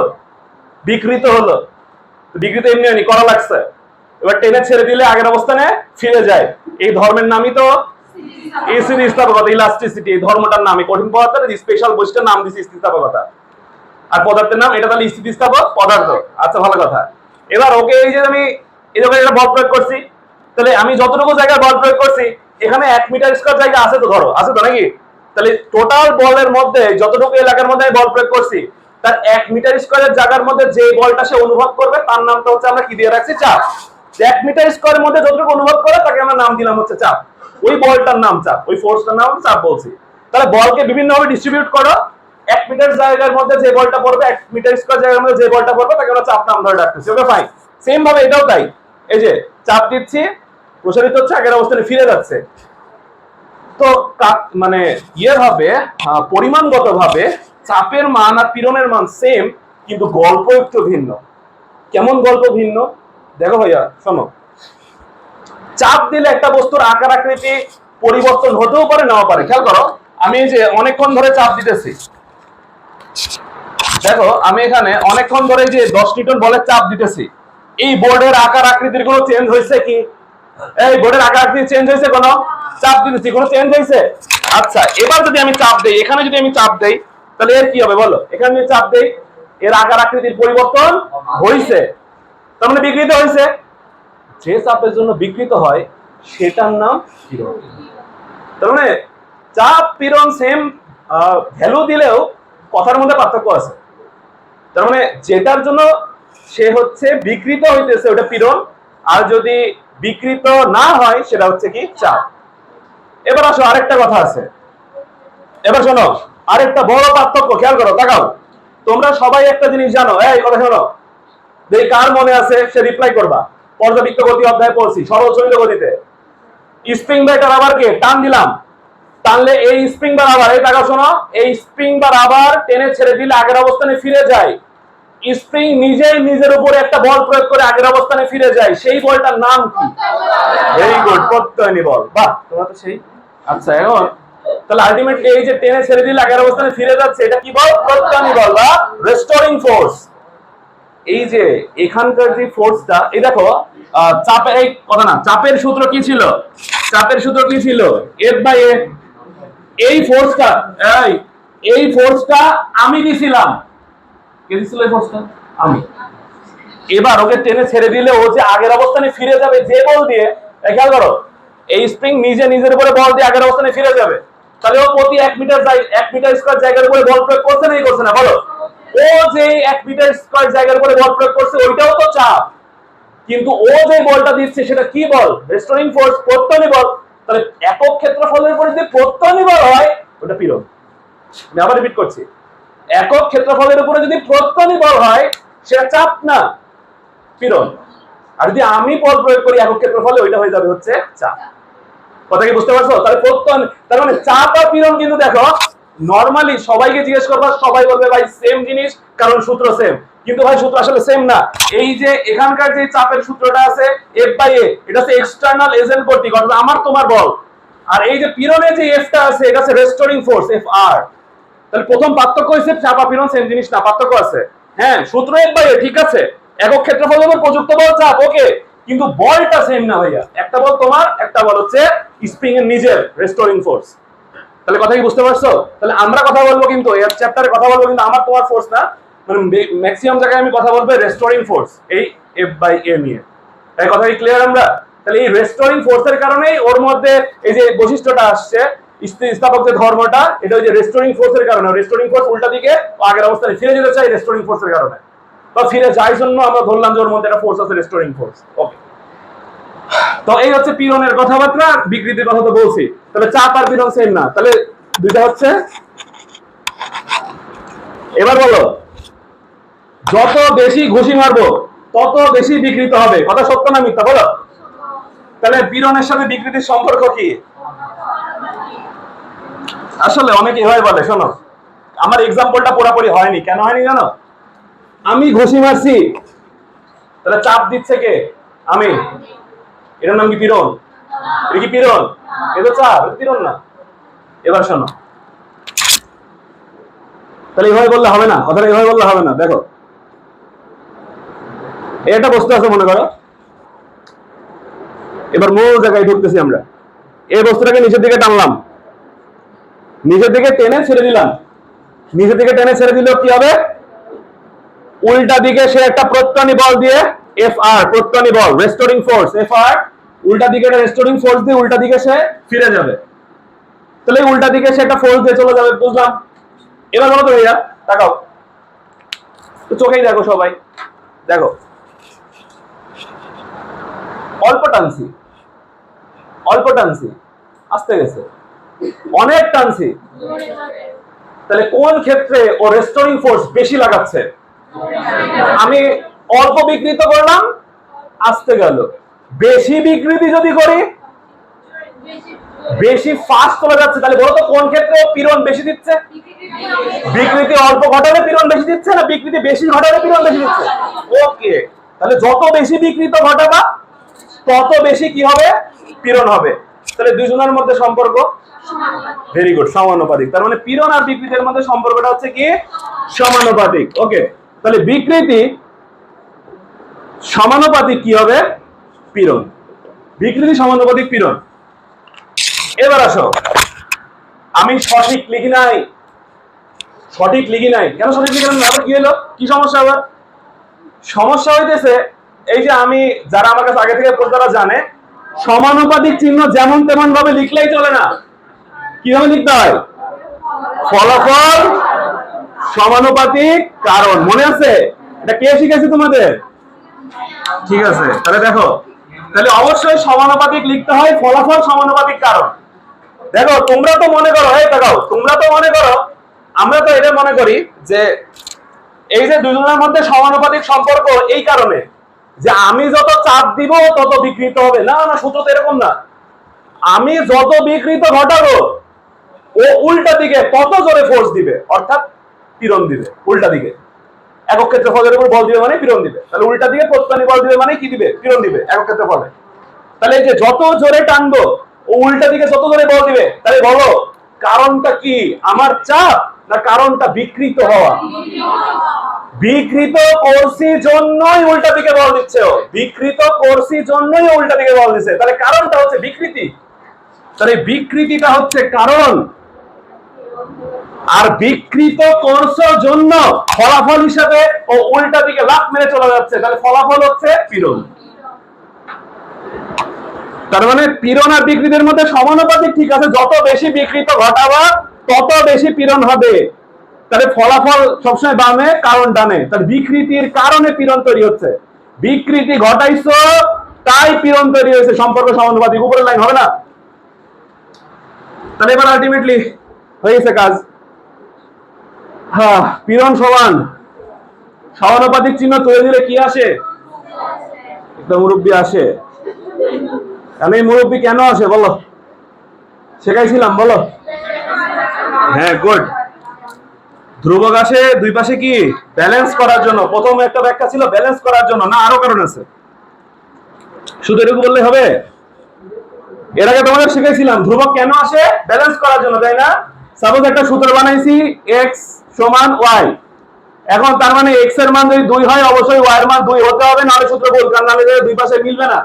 তাই জন্য কি করলাম, যদি সাপোজ এর মান 4 আর এর মান 2 হয় তখন তো ভেজাল, তখন কি করলাম, সামনে একটা সাপোজ এটা হাফ নিলাম, তাহলে হাফ নিয়ে 2 কাটাকাটি 2 হয়, তাহলে এই যে হাফ ইচ্ছা মতো নিয়ে আসছি, এটাই তো সেই কি কনস্ট্যান্ট, যে এসে কি করবে দুই পাশে ব্যালেন্স। তাহলে এই ব্যালেন্স করার জন্য প্রথম কথা ধ্রুবক আসে। আরো রিজন আছে, এখানে আরো রিজন আছে। কি রিজন? এটা তাকাও দেখি তো। ভাই একটু খেয়াল করো তো, ধরো আমি যদি সূত্র এইভাবে লিখতাম, সবাই একটু তাকাও দেখো, আমি সূত্রটাকে এইভাবে লিখতাম যে পীড়ন সমানুপাতিক ব্যস্তানুপাতিক চিহ্ন তুলে দিলাম, তাহলে বিকৃত হয়েছে সমান বিকৃতি। ওকে, তাহলে প্রথম সমস্যা হচ্ছে পীড়ন আর বিকৃতির মান কি সবসময় সেম সেম হবে নাকি? কখনো তো সেম হবে না। হবে? সেম হবে? সেম হবে না, আলাদা আলাদা হবে। তাহলে এখন ধরো আরেকটা কথা, তুমি বলো তো যদি কোনো ধ্রুবক না আসলে এমন অবস্থা হবে, তার মানে দেখো তাকাও, পীড়ন যদি 2 একক দেই, সরি বিকৃতি যদি 2 একক ঘটাই, তাহলে পীড়নকে কয় একক হইতে হবে? 2 একক, কারণ মাঝখানে কিছু নেই ইকুয়াল। তাহলে এটা 2 একক বাড়লে, এটা কথাটা ভালো করে শুনো, খুব খুব ডিপ কথাবার্তা বলছি কিন্তু, এটা 2 একক বাড়লে মাস্ট বি 2 একক বাদ হবে, কারণ মাঝখানে কি চিহ্ন আছে? সমান। কিন্তু এটা 2 একক বাড়লে যেটা 2 এককই পাবে এমন তো কোনো কথা নেই। এবার আসলে একটা চিন্তা করো ভাইয়া, একটা স্প্রিং কে তুমি টানলা, টেনে 2 একক বিকৃতি ঘটালা, ওই স্প্রিং এ 2 একক পীড়ন দিবে এর কোনো কথা আছে? আচ্ছা হইলো, ধরেও নিলাম যে কোন একটা স্প্রিং পীড়ন 2 এককই দিল, কিন্তু আরেকটা স্প্রিং ও যে 2 একক দিবে এর কোনো মানে আছে? তার মানে এক একটা স্প্রিং কিন্তু এক একটা স্প্রিং এর স্প্রিং ধ্রুবক আলাদা, স্প্রিং ধ্রুবক আলাদা, মানে ওরা এক একজন শক্তিশালী, কেউ কেউ দুর্বল, কেউ কেউ শক্তিশালী, তাহলে সবাই তো এক রকমের পীড়ন প্রয়োগ করবে না। কিন্তু তুমি সবার উপরে 2 মিটার, সরি 2 একক বিকৃতি ঘটাইছো সবার উপরে। আমি আবার রিপিট করছি, 3-4টা স্প্রিং আছে, সবাইকে তুমি কয় মিটার বিকৃতি ঘটাইছো? 2 একক। কিন্তু সব স্প্রিং কি 2 একক পীড়ন দেখাবে? দেখাবে কি সবাই? তাহলে অবশ্যই মাঝখানে সমান দেওয়া যাবে না, মাঝখানে এমন কেউ আসতে হবে যে দুই পাশে কি করে বলো? ব্যালেন্স। শুধু ব্যালেন্সই করবে না, আরেকটা কাজ আছে। দেখো ধরো এই যে ধ্রুবকটা আছে, খেয়াল করো তো, এই ধ্রুবকের সাথে পীড়নের সম্পর্ক কি বলো? এই ধ্রুবকের সাথে সম্পর্ক, এই ধ্রুবকের সাথে পীড়নের সম্পর্ক কি? সমানুপাতিক। এখানে মান যত বড় লিখবো পীড়নের মান তত কি আসবে বলো? আচ্ছা বলো তো, একটা স্প্রিং এর ধ্রুবকের মান 2 একক বাড়াইছি, তাহলে পীড়ন তো বাড়বে তাই না? তাহলে ধরো কোন একটা স্প্রিং এর ধ্রুবক হচ্ছে 2, সাপোজ এখানে ধ্রুবক আসছে 2, ভালো করে বুঝো, কোন একটা স্প্রিং এর ধ্রুবকের মান কত আসছে? 2। আবার কোন একটা স্প্রিং এর ধ্রুবকের মান আসে, এই ধ্রুবকটাকে মনে করে বললাম কে, না এই ধ্রুবকটাকে মনে করে বললাম ওয়াই। তাহলে কোন একটা স্প্রিং এর ধ্রুবকের মান আসছে 10, কোন একটা স্প্রিং এর ধ্রুবকের মান আসছে 200। কি বুঝলে বলো তো তুমি? এই ভালো করে দেখো, এটার সাথে সম্পর্ক কি? সমানুপাতিক।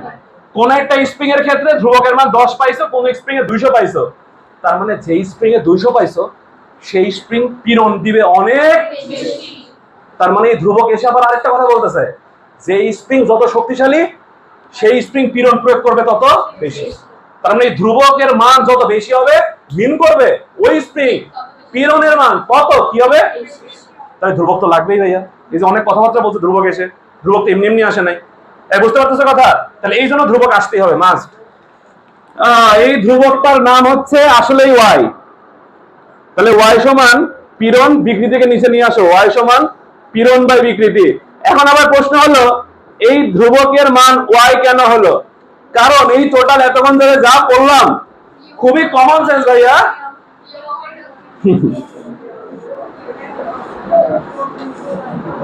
যা করলাম তা হচ্ছে প্রথম কথা, পীড়ন আর বিকৃতির মধ্যে সম্পর্ক সমানুপাতিক, এটা যিনি দিচ্ছেন তার নাম বিজ্ঞানী হুক, এটাকে বলা হয় হুকের সূত্র, বিজ্ঞানী হুকস ল। আর এই যে অনুপাত বের করে যে ধ্রুবকটা আসে বা যে গুণাঙ্কটা আসে, এটা যিনি অ্যানালাইসিস করছেন তার নাম বিজ্ঞানী ইয়ং, তাই জন্য এটাকে বলা হয় ইয়ং এর ধ্রুবক, ইয়ং এর ধ্রুবক বা ইয়ং এর গুণাঙ্ক। আচ্ছা ভাইয়া এটা কমন সেন্স, দেখো তো আমি যতই তোমাদের সামনে দেখালাম, এই সবাই একটু তাকাও, সবাই আমার দিকে তাকাও, দেখো এই যে আমি যত বেশি বিকৃত ঘটাবো উল্টা দিকে তত বেশি পীড়ন দিবে, এটা কি খুব কমন সেন্স কিনা? তুমি দেখতে পাচ্ছ কিনা বলো তো? দেখতে পাচ্ছ না? যত বেশি পীড়ন ঘটাবো তত দ্রুত উপরে চলে যাচ্ছে, তত পীড়ন বেশি দিচ্ছে। এটা কমন সেন্স কিনা বলো? এই কমন সেন্স জিনিস এই লোকটা দেখছে আগে, তাই এখন বলতে হচ্ছে হুকের সূত্র। তো এই কমন সেন্স তুমি যদি আগে দেখতা তোমার সূত্র হয়ে যেত। মনে করো ইমনস ল, ইমন দেখছে আগে ইমনস ল, হিমনের সূত্র, ঠিক আছে? এইসব কমন সেন্স সিম্পল জিনিস বের করে দেখো বিখ্যাত হয়ে গেছে। এবার একটা কথা আছে, এমন করে টানলাম ছিঁড়ে গেল, হবে? তাহলে ওই ভাষা বোঝো না কেন? কি লিখতে হবে? এই যা কাহিনী হবে সবই হইতে হবে স্থিতিস্থাপক সীমার মধ্যে।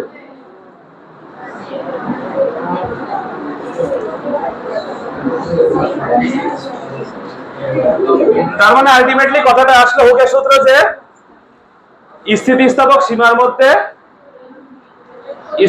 সীমার মধ্যে পীড়ন এবং বিকৃতি একে অপরের কি সমানুপাতিক, আর পীড়ন বাই বিকৃতি সমান ধ্রুবক। কি ধ্রুবক? ইয়ং এর গুণাঙ্ক, ইয়ংস মডুলাস ওয়াই।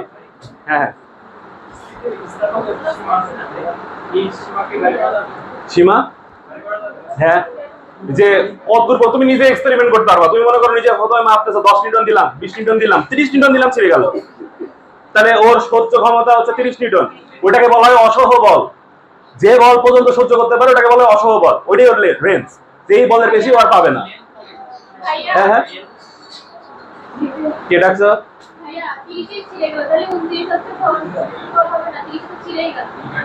হ্যাঁ তার একটু আগে অসহ বল বলা হয়, আমি তো বোঝানোর জন্য বলতেছি আর। হ্যাঁ তুমি কি বললা? কত লম্বা? হ্যাঁ অবশ্যই, যে কতটুকু লম্বা হওয়ার পরে ও আর আগের অবস্থানে ফিরতে পারছে না, ওইটা ওর সর্বোচ্চ সীমা লেংথেরও। এই ওকে, তাহলে এটুকু আমরা বুঝতে পারছি। আচ্ছা হ্যাঁ এই হ্যাঁ প্রথম হ্যাঁ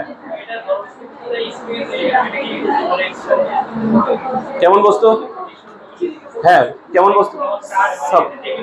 হ্যাঁ হ্যাঁ ওই যে যেমন আমরা ইকোনমি পড়ে দেখবো স্টিলের তৈরি একটা জিনিস, ওইটাকে টানবো। দেখো ব্যাপারটা এরকম না যে আগের অবস্থানে ফিরতেই হবে, সংজ্ঞা কিন্তু আরেকটা ছিল যে বিকৃত প্রতিরোধকারী বল প্রয়োগ করবে, এটা ধর্ম। তাহলে এই ধর্মটা কিন্তু সবার মধ্যে আছে, তার মানে সবার স্থিতিস্থাপকতা ধর্মটা আছে। সংজ্ঞা কিন্তু দুইটা ছিল, এটা কেয়ারফুল। ওকে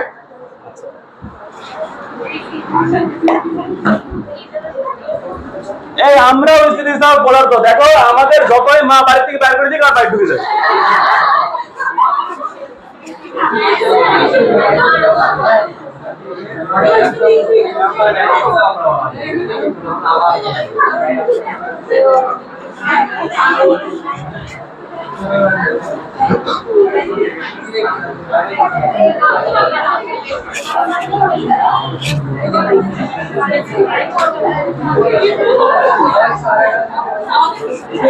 আচ্ছা দেখো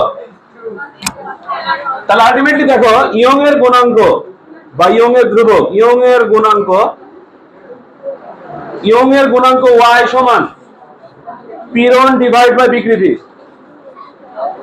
পীড়ন বাই বিকৃতি, ইয়ংস মডুলাস। এই পীড়নের সূত্র কি বলো? পীড়নের সূত্র কি? F by A। আর বিকৃতির সূত্র কি? ছোট l বাই আর গুণ করলে কি হবে? মানে উপরে চলে যাবে, বড় l উপরে।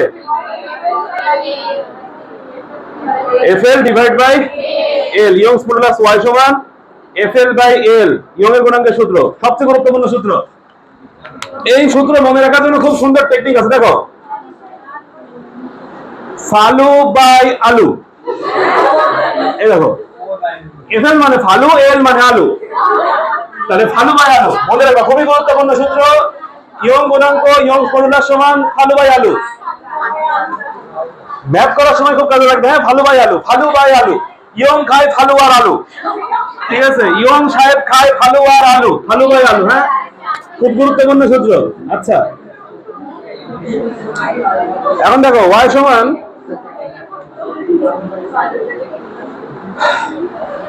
এই কথা না শোনো, আমরা যেই রাবারের তার বা যেই তার নিয়ে কথাবার্তা বলছি, তোমরা জানো তারের যেই সম্মুখ পাটটা সেটা কিন্তু বৃত্তাকার হয়, একটা তারের সম্মুখ পাট বৃত্তাকার। তার মানে তার ক্ষেত্রফল নির্ণয় সূত্র কি হবে বলো তো? তার মানে এখানে ক্ষেত্রফল নির্ণয় সূত্র কিন্তু pi r square, FL divide by pi r square. তার মানে কি আরেকটা সূত্র মুখস্থ করবা? না না, তার দেখবা রবার দেখবা, তার মানে ক্ষেত্রফল নির্ণয় সূত্র হবে পাই আর স্কয়ার। তাহলে ক্ষেত্রফল কিন্তু পাই আর স্কয়ার। এবার ধরো কোশ্চেনে বললো যে কোন একটা ভরাট তার ঝুলাই দিছে, এরকম টাইপের কোন কাহিনী বলছে, যদি এফ টেপ যদি কোনো দেওয়া না থাকে সেক্ষেত্রে কিভাবে ব্যবহার করবো? কত F = mg, ঠিক আছে? mg তো ঝুলাই টুলাই দেয়, এরকম কাহিনী। তারপর আরো কিছু কাহিনী আছে, যেমন দেখো লিফটের ক্ষেত্রে যদি বলি যে লিফটের ম্যাথের ক্ষেত্রে খেয়াল করো, তোমাদের নিউটনের বলবিদ্যা অধ্যায় পড়াইছিলাম, আমি এখন ওগুলো রিপিট করবো না, এত সময়ও নাই। লিফট যদি উপরে ওঠে সেক্ষেত্রে দড়ির টান বা সুতার টান কত হয়? F সমান m * g + a। সূত্র লিখছি ডাইরেক্ট, কিভাবে হয় না হয় আমি তোমাদের বুঝাইছিলাম। ওই যে এটা বুঝাইছিলাম ওই টেকনিক দিয়ে, যেদিকে তরণ সেদিকের বল ইকুয়াল টু ma, আর যে ডিস্টার্ব করবে এই টেকনিকটা আমরা ম্যাথ গুলো করছিলাম। তো লিফট উপরে উঠলে f equal to m into g plus a, আর লিফট যদি নিচে নামে তাহলে f equal to m into কত বলো, g minus a। Good.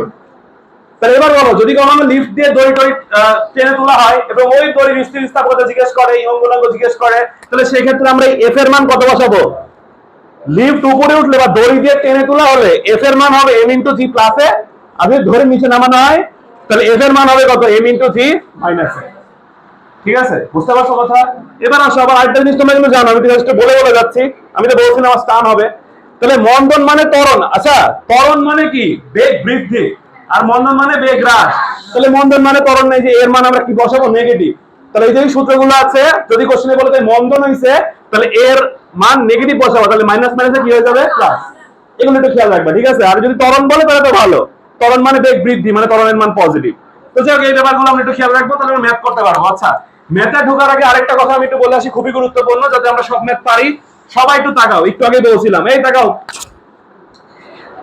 y এর মান যদি বেশি হয়, খুব গুরুত্বপূর্ণ, তাকাই সবাই, y এর মান যদি বেশি হয় তাহলে f এর মান অবশ্যই কি হয় বলতো, কারণ এদের মধ্যে সম্পর্ক সমানুপাতিক। এই f টা কি তোমার বল? এই f কি তোমার বল? না না, রেস্টোরিং ফোর্স, প্রত্যয়নী বল। হ্যাঁ, তাহলে বলো তো y এর মান বেশি মানে প্রত্যয়নী বলটা কি বলো? আচ্ছা, প্রত্যয়নী বল বেশি মানে তার মধ্যে স্থিতিস্থাপক ধর্মটা কম না বেশি? বেশি। তার মানে y এর মান বেশি মানে স্থিতিস্থাপকতা বেশি। গুড। y এর মান বেশি মানে স্থিতিস্থাপকতা বেশি, স্থিতিস্থাপকতা বেশি। তার মানে স্থিতিস্থাপকতা কম না বেশি কার উপর ডিপেন্ড করে? y এর উপরে। y বেশি মানে প্রত্যয়নী বল বেশি, প্রত্যয়নী বল বেশি মানে, এই প্রত্যয়নী বল বেশি মানে কি, আগের অবস্থানে ফিরে যাওয়ার ইচ্ছা বেশি। তাহলে তাকে কি তুমি স্থিতিস্থাপক ধর্ম তার কম বলবা না বেশি বলবা? আগের অবস্থানে দ্রুত ফিরতে চায়, তার মানে স্থিতিস্থাপক ধর্ম তার বেশি। তার মানে y বেশি হলে f বেশি, তার মানে স্থিতিস্থাপক ধর্ম বেশি, তার স্থিতিস্থাপকতার মান হবে বেশি। ওকে, তাহলে যদি কখনো কোশ্চেনে বলে, এই শোনো, যদি কখনো কোশ্চেনে বলে দুইটা পদার্থের মধ্যে কার স্থিতিস্থাপকতা বেশি, কি বের করবা? y। যদি বলে দুটি পদার্থের মধ্যে কার স্থিতিস্থাপকতা বেশি, কি বের করবা? y। এখনই করব আমরা, দেখো। হ্যাঁ, বুঝি নাই। ভালো খারাপ বলতে,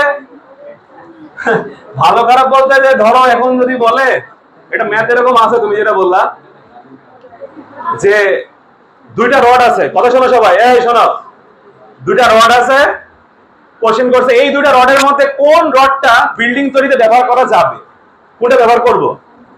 তাহলে যার স্থিতিস্থাপকতা বেশি তার প্রত্যয়নী বল বেশি, যার প্রত্যয়নী বল বেশি তার স্প্রিং কনস্ট্যান্ট ওই জিনিসটা বেশি, স্প্রিং কনস্ট্যান্ট যার বেশি সে তো শক্তিশালী। তাহলে ঘুরে ফিরে দাঁড়াইলো ওয়ার মান বেশি মানে সে বেশি শক্তিশালী, ওই রড আমরা বাড়িতে তৈরিতে ব্যবহার করব। অ্যান্সার পাইছো আশা করি? হ্যাঁ, আচ্ছা, এখন কথা হচ্ছে দেখো যে ওয়ার মান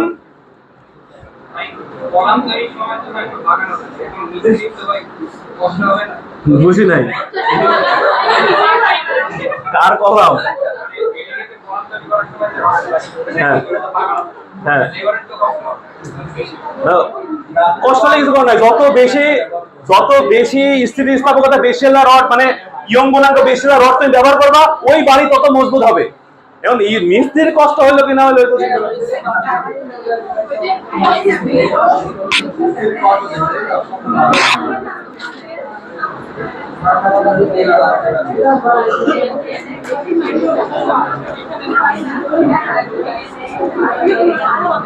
এবার আরেকটা কথা যেটা বললাম, এই দেখো, এই একটা কথা শোনো, FL/L ভালো ভাই আলু, দেখো এই সবার, এই সকল পদার্থের বা সকল স্প্রিং এর প্রত্যয়নী বলের মান কি F আর কি সেম? এই F আর কি সেম? তাহলে সবার ইয়ং গুণাঙ্ক কি সেম? তাহলে প্রতিটা পদার্থের ইয়ং গুণাঙ্ক আলাদা।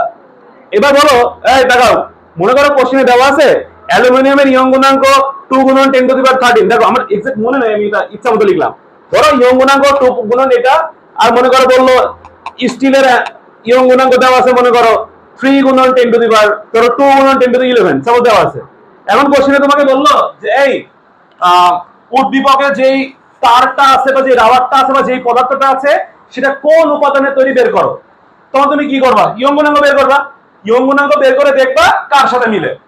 যদি ক্যালকুলেশন করে দেখো ইয়ং গুণাঙ্কের মান এইটা আসে তাহলে বলবা অ্যালুমিনিয়ামের তৈরি, যদি না আসে তাহলে বলবা স্টিলের তৈরি। তার মানে কি কি জিনিস একটু মাথায় রেখো, তাহলে কি বুঝতে পারতেছি আমরা যে ইয়ং গুণাঙ্কের সাহায্যে আমরা যাচাই বাছাই করতে পারবো এটা কোন পদার্থের তৈরি, আবার যাচাই বাছাই করতে পারবো কার স্থিতিস্থাপকতা বেশি কার স্থিতিস্থাপকতা। তাহলে ইয়ং গুণাঙ্কের উপরে কি কি যাচাই বাছাই করা যায় দেখো, কার স্থিতিস্থাপকতা বেশি সেটা জানা যায়, কার স্থিতিস্থাপকতা বেশি সেটা জানা যায়। তারপর আর কি জানা যায়, কোন পদার্থের তৈরি সেটা জানা যায়, কোন পদার্থের তৈরি। আর কি জানা যায় বলো, তারপর আর কি জানা যায়, কে বেশি শক্তিশালী সেটা জানা যায়, কে বেশি শক্তিশালী সেটা জানা যায়। ওকে, এগুলো সব জানা যায় একটা ইয়ং গুণাঙ্কের সাহায্যে অর্থাৎ ওয়াই এর সাহায্যে। কার সাহায্যে এগুলো জানা যায়, ওয়াই এর সাহায্যে। তাহলে এক ইয়ং গুণাঙ্ক বের করলে এতগুলো জিনিস আমরা জানতে পারবো। তাহলে একটা ম্যাথ করে দিই, 50টা ম্যাথ হয়ে যাক। দেখো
আচ্ছা দেখো একটা ম্যাথ লিখছি আমরা,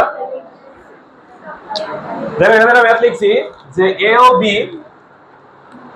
বি দুটি পদার্থ, মানে দুটো তার, আমি শর্টকাটে লিখছি, হ্যাঁ তোমাদের তুলতে দিচ্ছি না, তো ম্যাথ গুলো করে দিচ্ছি, নোট তো দিবই বলছি। দেখো বলছে এখানে কি যে এ ও বি দুটি পদার্থের দৈর্ঘ্য একই, মানে দুটো তার আছে, সহজ ভাষায় দেখো দুটো তার আছে। ধরো একটা, এই কথা হচ্ছে, কথা বলো না, এখানে একটা সবুজ কালারের একটা তার আছে, আর ধরো একটা কালো কালারের একটা তার আছে, দুইটা তারের দৈর্ঘ্য সেম। দুইটা কোশ্চেনে বলে দিছে এই তারের দৈর্ঘ্য এল হলে এই তারের দৈর্ঘ্য, এই তারটাকে এ বলছি এটাকে বি বলছি। আচ্ছা, দুইটা তারের দৈর্ঘ্য সেম, তারপর দেখো এদের সাথে 3 কেজি অপরটির সাথে 4 কেজি, মানে একটার সাথে মনে করো 3 কেজি ভর ঝুলাইছি, আর আরেকটার সাথে অপরটির সাথে, প্রথমটার সাথে 3 কেজি, পরেরটার সাথে কয় কেজি ঝুলাইছি, 4 কেজি। কোশ্চেনটা আমি নিজের ইচ্ছা মতো দিছি, তোমাদের কোশ্চেন বোঝানো লেখা থাকবে সমস্যা নাই, আমি তোমাদের জাস্ট ম্যাথটা ফরম্যাটটা বোঝাতে চাচ্ছি। দেখো মানে কোশ্চেনে বলেই দিবে যে একটির সাথে মানে এ তারের সাথে, আর ওই অপরটি মানে মনে করো বি এর সাথে 4 কেজি ঝুলানো আছে। D1 মানে কি, ব্যাস, বি তে ডায়ামিটার ব্যাস, তার মানে প্রথম তার যেটা আছে তার ব্যাস দেওয়া আছে 2 সেন্টিমিটার D1, আর দ্বিতীয় যে তার আছে তার ব্যাস দেওয়া আছে D2 সমান 3 সেন্টিমিটার। ঠিক আছে, তারপর আর কি আছে দেখো, ছোট হাতের এলটা কি ছিল, একটু আগে দেখলাম ছোট হাতের এল কিন্তু ছিল দৈর্ঘ্য বৃদ্ধি, ছোট হাতের এল সমান কি ছিল, L2 মাইনাস L1 না, তার মানে বৃদ্ধিপ্রাপ্ত দৈর্ঘ্য অথবা হ্রাসকৃত দৈর্ঘ্য, তার মানে বৃদ্ধিপ্রাপ্ত দৈর্ঘ্য ছোট এর পরিচয়। তাহলে দেখো বৃদ্ধিপ্রাপ্ত দৈর্ঘ্য কি বলছে, এই ভর ঝোলানোর পরে তারটা একটু প্রসারিত হবে কি হবে না বলো, তাহলে প্রথম তারের প্রসারণ হবে দ্বিতীয় তারের প্রসারণের কয় গুণ? ওকে, এটাও কোশ্চেনে বলা আছে। তার মানে L A divided by L B is equal to কত? 2। আচ্ছা, ভালো কথা। কোশ্চেন বলছে কে বেশি স্থিতিস্থাপক। আচ্ছা, স্থিতিস্থাপকতা যাচাই বাছাই করার জন্য, হ্যাঁ ভেরি গুড, তাহলে স্থিতিস্থাপকতা যাচাই বাছাই করার জন্য কার গুণাঙ্ক বের করতে হবে? ইয়ং এর গুণাঙ্ক। তার মানে দুইটা তারে ইয়ং এর গুণাঙ্ক আমরা বের করব। আমি তোমাদের সবসময় একটা কথা বলে থাকি, ফিজিক্স আর ম্যাথ করার টেকনিক, দুইটা ঘটনা থাকলে দুইটা সমীকরণ হবে। তাহলে এখানে গল্প দুইটা তার, দুইটা ঘটনা, দুইটা সমীকরণ। তাহলে ওয়াই সমান আলু বাই আলু, আবার ওয়াই সমান ফালু বাই আলু। এই তাহলে এটা 1 নম্বর সমীকরণ, এটা 2 নম্বর সমীকরণ। আচ্ছা, এটা এ তার, এ দ্বারা লিখলাম, এটা বি তার, বি দ্বারা লিখলাম। তাহলে এগুলো সব এ আর এটা সব হচ্ছে বি। ওকে, এবার 2 কে 1 দিয়ে কি দিবা? আর ক্যালকুলেশন তোমরা করবা, আমি জানি তোমরা ক্যালকুলেশন পারো, তবে একটু মুখে মুখে বলি। দুইটা কোশ্চেনে কি বলছে? দুইটা তারের দৈর্ঘ্য সেম না? তাহলে দৈর্ঘ্য সেম, তাহলে এই যে এল এ এল বি এসব তো লেখার দরকার নাই, তাহলে কাটাকাটি যাবে। তাহলে কাটাকাটি গেলে কি থাকে? এল এল কাটা। এফ সমান কি লিখবা? এফ ইকুয়াল টু কত লিখবা? এম জি, কারণ এখানে আছে 3 এম ওয়ান জি আর কি। এফ এ সমান M M A G, R F B সমান হবে এম বি ইনটু জি। জি আর জি কাটাকাটি দিয়ে ভাগ দিলে, যাই হোক, তাহলে এগুলোতে তুমি এফ এর মান বসাতে পারবা ভাগ দিয়ে, 2 কে 1 দিয়ে ভাগ দিবা আর কি। তারপরে তুমি দেখো ক্ষেত্রফল। ভাই ক্ষেত্রফল আমি একটু আগে বললাম, ক্ষেত্রফল নির্ণয় সূত্র কি? এ সমান পাই আর স্কয়ার। কিন্তু কি আছে? ব্যাস। তাহলে ব্যাসকে অর্ধেক করলে কি হবে? ব্যাসার্ধ। তাহলে এইভাবে ক্ষেত্রফল এ, এটাও বের করবা, এটাও বের করবা। এর জন্য আর স্কয়ার, এখান থেকে আর 1 পাবা, ভাগ 2 দিয়ে ভাগ দিলে, এখানে 2 দিয়ে ভাগ দিয়ে আর 2 পাবা। ওকে, ভাগ দিলা। এবার আর কি আছে বলো? দৈর্ঘ্য বৃদ্ধি। এল এ বাই এল বি, তো যখন 2 কে 1 দিয়ে ভাগ দিব, 2 কে 1 দিয়ে যখন ভাগ দিব, তখন এল বি যাবে উপরে আর এল এ যাবে হচ্ছে নিচে। তাহলে ভাগ দিলে এল এ বাই এল বি মানে হচ্ছে 2, তাহলে এল বি বাই এল এ মানে কত? 1/2। তাহলে ক্যালকুলেশন করে তোমরা কিন্তু মান পাবা। ধরো এবার কোশ্চেন লাস্টে অ্যানসার আসলে এমন আন্দাজে লিখলাম, ওয়াই বি সমান আসলো 2 ইনটু ওয়াই। তার মানে কি দাঁড়ালো? যে প্রথম তারের ইয়ং গুণাঙ্কের দ্বিগুণ হবে বি তারের ইয়ং গুণাঙ্ক। তাহলে কে বেশি স্থিতিস্থাপক? বি তার। এই তো শেষ ম্যাথ এভাবে। তাহলে এরকম ম্যাথ আছে হিউজ অনেকগুলো, ঠিক আছে? তো এক ক্লাসে অনেক বড় একটা টার্ম কিন্তু দিছি, ঠিক আছে? কয়টা বাজে? ও বাবা, কেবল 3:15।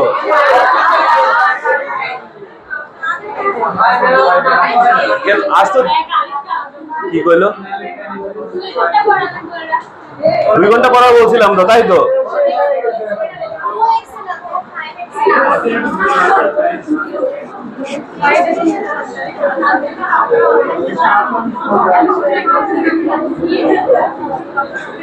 লেখো আরেকটা ম্যাথ,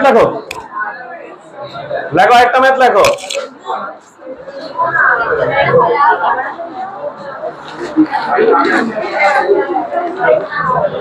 কি মাঝে মাঝে একটু স্পিড দেখাবে, একদিন অধ্যায়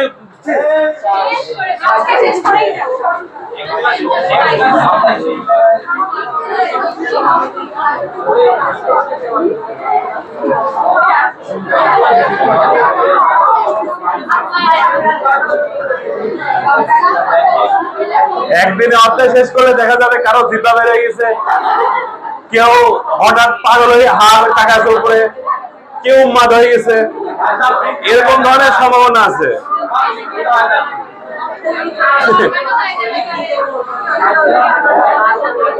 লেখো লেখো, নোট তো দিবই আমি, সমস্যা নাই, একটু লেখো। 0.3 মিটার দৈর্ঘ্যের একটি তারে 0.3 মিটার দৈর্ঘ্যের একটি তারে 0.3 মিটার দৈর্ঘ্যের একটি তারে 10 কেজি ভার ঝুলিয়ে 10 কেজি ভার ঝুলিয়ে সর্বোচ্চ কত আনুভূমিক বেগে ঘোরানো যাবে? সর্বোচ্চ কত আনুভূমিক বেগে ঘোরানো যাবে?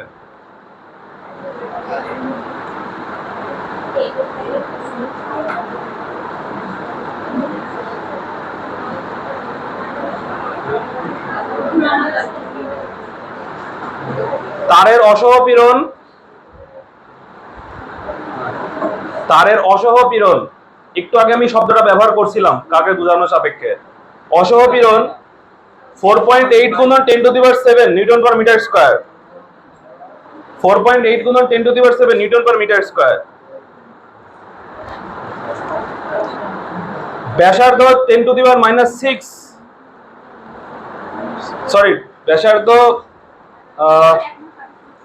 10⁻2 মিটার স্কয়ার।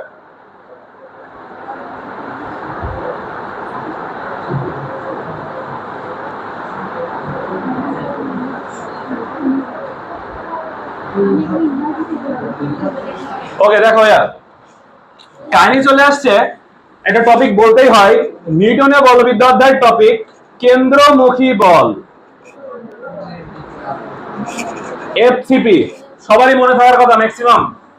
কেন্দ্রমুখী বল হচ্ছে এমন একটা বল যে বল ছাড়া দুনিয়ার কোনো কিছু বৃত্তপথে ঘুরতে পারে না। Very good. বৃত্তপথে কোনো একটা বল যদি ঘুরতে চায় তাহলে মাস্ট বি তাকে কেন্দ্রমুখী বলে যোগান দিয়ে ঘুরতে হবে।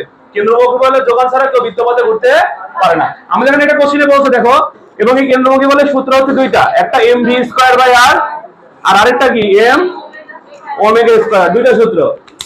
mv স্কয়ার বাই r ব্যবহার করতে হয় যখন রৈখিক বল বলা থাকে, রৈখিক বেগ বলা থাকে, আর ওমেগা স্কয়ার ব্যবহার করতে হয় যখন কৌণিক বেগ বলা থাকে। আচ্ছা এখন খেয়াল করো যে আমাদের এই কোশ্চেনে বলছে সুতা দিয়ে একটা বস্তু বাঁধা আছে, একটু মনোযোগ দেখো সবাই। সুতা দিয়ে একটা বস্তু বাঁধা আছে, একে আনুভূমিক তলে ঘোরানো হচ্ছে। প্রথম কথা, আনুভূমিক তলে ঘোরানো আর উল্লম্ব তলে ঘোরানো ভিন্ন কথা। কিরকম? এটা খেয়াল করো, এটা হচ্ছে আনুভূমিক তলে ঘোরানো। আমি নিউটনের বলবিদ্যা যদি বলছিলাম আবার বলতেছি, এটা হচ্ছে আনুভূমিক তলে ঘোরানো। আর হচ্ছে এর চারপাশে এটা হচ্ছে উল্লম্ব তলে ঘোরানো, অর্থাৎ ওয়াই অক্ষের চারিদিকে ঘূর্ণন এটা হচ্ছে উল্লম্ব তলে ঘূর্ণন, আর এক্স অক্ষের চারিদিকে ঘূর্ণন হচ্ছে আনুভূমিক তলে ঘূর্ণন। তাহলে এখানে কোশ্চেনে কি বলছে? আনুভূমিক তলে, তার মানে যে এটা এক্স অক্ষের চারিদিকে। ওকে, ভালো কথা। তো এটা তো মিডল পয়েন্ট, সেন্টার। তো এখানে অবশ্যই এই বস্তুটা এই বরাবর একটা টান অনুভব করছে না, এই করছে না বলো? তাহলে সেই টান বলটাই এখানে কেন্দ্রমুখী বলের কি দিচ্ছে? তাহলে কেন্দ্রমুখী বল এমনি এমনি আসবে, তাকে যোগান দিতে হবে, টান বলটা সেই কেন্দ্রমুখী বলে যোগান দিচ্ছে। তাহলে লিখলাম এফ সমান, এই টান বলটাকে এফ বললাম, তাহলে এফ সমান এফসিপি। ওকে, এবার দেখো কোশ্চেনে বলে দিছে অসহপীড়ন। এই কথাটার মানে একটু বুঝি আগে।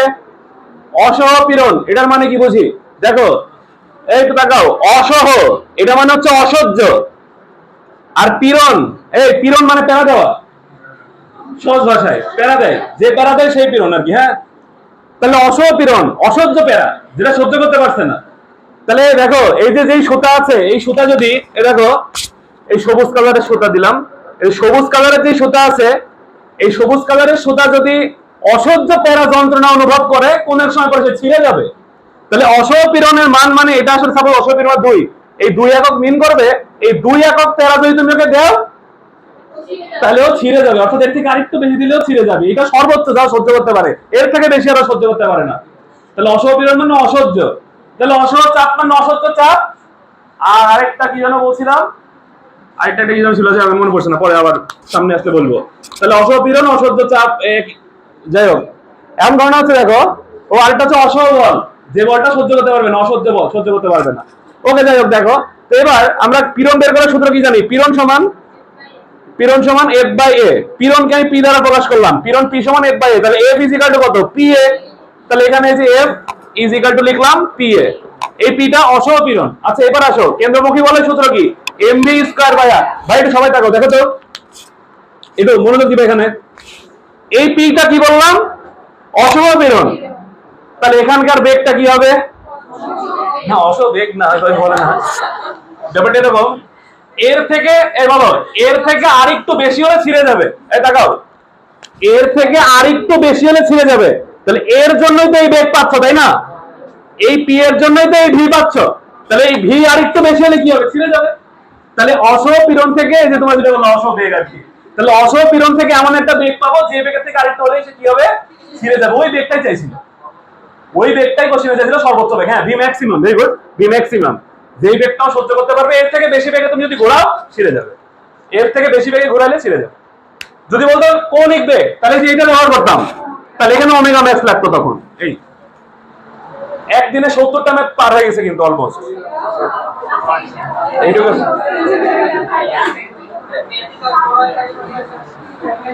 হ্যাঁ, 3x স্পিড সামনে এক্সাম শেষ করতে হবে চ্যাপ্টার এই কয়েকদিনে।